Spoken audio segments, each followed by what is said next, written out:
Assalamualaikum warahmatullahi wabarakatuh. Salam sehat untuk kita semua. Saya Dr. Nika Vidya Putri, Dokter Puskesmas Muara Klingi. Hari ini saya akan memperagakan etika batuk dan bersin yang benar.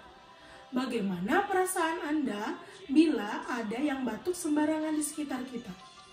Kesal, marah, atau tidak peduli? Perlu diketahui, saat kita batuk dan bersin, banyak partikel kuman yang keluar dari mulut kita. Oleh karena itu, penting untuk kita menerapkan etika batuk dan bersin, agar kita tidak menularkan penyakit kepada orang-orang di sekitar kita.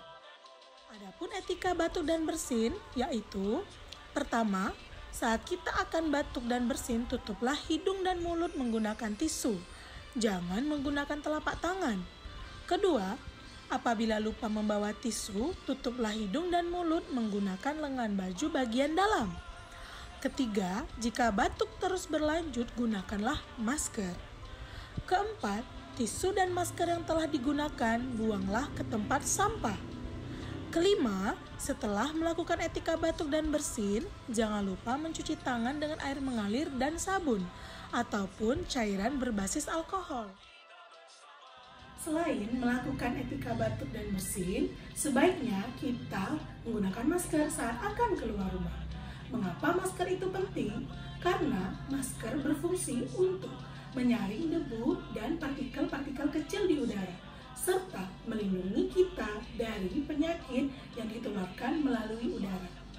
Demikian informasi mengenai etika batuk dan bersin. Semoga bermanfaat. Jalan-jalan ke Kalangan, sampai Kalangan membeli ikan asin. Marilah kita bersama-sama menjaga kesehatan dengan menerapkan etika batuk dan bersin. Karena keluarga yang sehat berawal dari kita. Assalamualaikum warahmatullahi wabarakatuh.